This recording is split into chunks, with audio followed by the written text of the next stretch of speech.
எங்கள் வீட்டில் இருந்து ஒரு 4 வீடு தள்ளி ஒரு கோவில் இருக்குது, பத்ரகாளியம்மன் கோவில். நான் வந்து பாப்புக்குட்டி பிறக்கிறதுக்கு முன்னாடி நான் அந்த கோவிலில் தான் நிறைய வேண்டியிருக்கேன். நான் வெள்ளிக்கிழமைனா கண்டிப்பாக அந்த கோவிலுக்கு போயிடுவேன். எனக்கு ரொம்ப மனசு கஷ்டமாக இருக்கும்போது நான் சாமிக்கிட்ட போய் வேண்டுவேன். எனக்கு ரொம்ப ரொம்ப நிம்மதியாக இருக்கும், ஒரு மாதிரி ரிலாக்ஸாக இருக்கும்.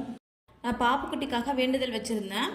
இந்த சாமிக்கு வந்து ஆடி மாதத்தில் ஒரு வாட்டி வந்து வளைகாப்பு செய்வாங்க. அப்போ வந்து குழந்தை இல்லாதவங்க சாமிக்கு வந்து வளைகாப்பு செய்கிற சாப்பாடு சாப்பிட்டு சாமிக்கிட்ட வளையல் போட்டுக்கிட்டா அவங்களுக்கு அடுத்த வருஷமே குழந்தை இருக்கும் அப்படின்றது ஐதீகம். அதே மாதிரி நான் ஃபஸ்ட்டு வருஷம் வந்து வேண்டியிருந்தேன் பாப்புக்குட்டி பிறக்கணும்னு சொல்லிட்டு. லாஸ்ட் இயர் வந்து நான் கன்சீவாக இருந்தேன். இப்போ 3வது வருஷம்.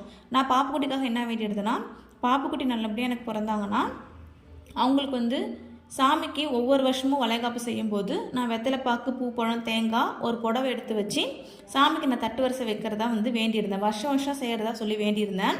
நான் லாஸ்ட் இயரே நான் செஞ்சுருக்கணும். நான் கன்சீவாக இருந்ததுனால அப்போ செய்ய முடியல. ஸோ இந்த வருஷம் செஞ்சிடலாம் அப்படின்னு சொல்லிட்டு ஹஸ்பண்ட்டை சொல்லி எல்லாத்தையும் வாங்கிட்டு வர சொல்லியிருந்தேன். அவங்க எல்லாம் வாங்கிட்டு வந்திருந்தாங்க. சாமிக்கு ஆடி மாதத்தில் ஏதாவது ஒரு வெள்ளிக்கிழமை நல்ல நாளாக பார்த்து வளைகாப்பு செய்வாங்க. இந்த வருஷம் ஃபஸ்ட்டு வெள்ளிக்கிழமை வளைகாப்பு வச்சுட்டாங்க. ஈவினிங் 4:45 மணிக்கு சொல்லியிருந்தாங்க. அது 5 மணி அந்த மாதிரி ஆகிடும். நானும் ஃபஸ்ட்டு பாப்புக்குட்டி குளிக்க வச்சு ரெடி பண்ணிவிட்டு அதுக்கப்புறமேட்டா நான் ரெடி ஆகிட்டேன். ஹஸ்பண்ட் ஒர்க்லேருந்து வரதுக்கு கொஞ்சம் லேட் ஆகிடுச்சு. அவர் வந்ததும் அவரும் ரெடி ஆகிட்டு சாமிக்கு வந்து ஆப்பீஸ் தட்டு வரிசை கொடுத்துட்டு வரலான்னு சொல்லிட்டு போனோம். கரெக்டாக நாங்கள் போகிறதுக்குள்ளே பூஜை முடிஞ்சிருச்சு. சரி, அதுக்கப்புறம் நாங்கள் சாமிக்கிட்ட போய் தட்டு வரிசை கொடுத்துட்டு சாமிக்கு வளைகாப்பெல்லாம் செஞ்சுருந்தாங்க. சாமியை பார்த்து சாமிக்கிட்ட அர்ச்சனை பண்ணிவிட்டு சாமிக்கு அலங்காரம் சூப்பராக பண்ணியிருந்தாங்க. எப்பயுமே சாமிக்கு வளைகாப்பப்போ ஃபுல்லாக வளையலாலேயே சாமிக்கு வந்து அலங்காரம் பண்ணியிருப்பாங்க. ரொம்ப ரொம்ப அழகாக இருக்கும்.